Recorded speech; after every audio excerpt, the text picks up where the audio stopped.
आज के इस वीडियो में हम कुछ कम्युनिकेशन स्ट्रैटेजीज के बारे में डिस्कस करते हैं। चलिए देखते हैं। If the person you are talking to does not understand you, जिस इंसान से आप बात कर रहे हैं और वो आपको समझ नहीं पा रहा है, तो आप अपने वे ऑफ कम्युनिकेशन या बात करने के तरीकों में क्या चेंजेस ला सकते हैं। चलिए देखते हैं।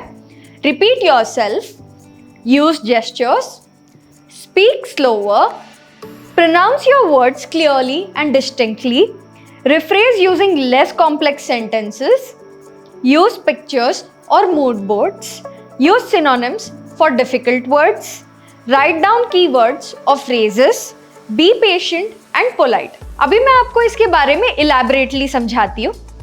Repeat yourself, जब भी वो इंसान आपको समझ नहीं पा रहा है तो आप अपनी बातों को रिपीट करें ताकि उनको समझने में आसानी हो। यूज जेस्चर्स, यानी जब आप उनसे बात कर रहे हैं और वो सिर्फ आपकी बातों से समझ नहीं पा रहे हैं तो आप हाथ फैलाना या कुछ एक्शन करने के तरीकों से उनको आसानी से समझा सकते हैं। स्पीक स्लोअर, जब भी आप उनसे बात कर रहे हैं और वो समझ नहीं पा रहे, या तो वो आपकी बात करने की तेजी से भी हो सकता है, तो आप अपने बोलने के पेस को थोड़ा धीमे कर सकते हैं ताकि उनको समझ में आए। Pronounce your words clearly and distinctly, अगर आप कोई ऐसा वर्ड यूज कर रहे हैं जो प्रोनाउंसिएशन में बहुत डिफिकल्ट हो तो आप उसको धीरे से और क्लियरली बोल सकते हैं।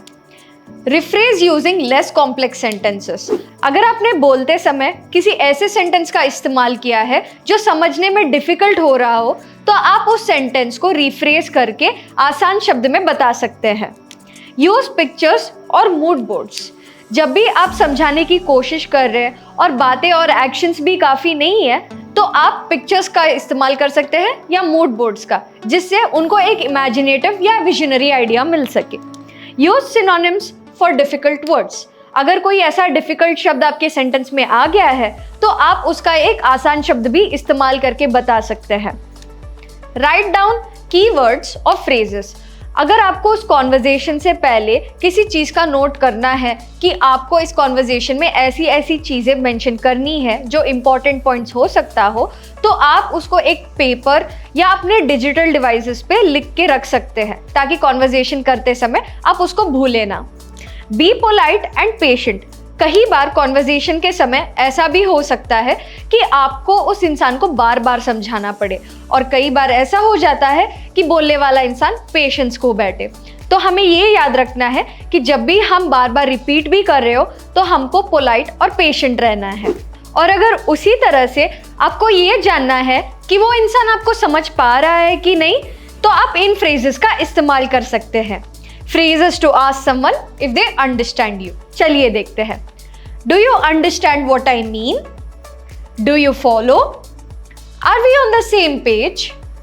Does that make sense? Do you agree? Am I being clear? Am I right? उम्मीद है आपको ये वीडियो यूजफुल लगा होगा और ऐसे ही यूजफुल वीडियोस के लिए हमारे इंग्लिश पार्टनर हिंदी पेज को फॉलो करें और हमारे चैनल को सब्सक्राइब करें।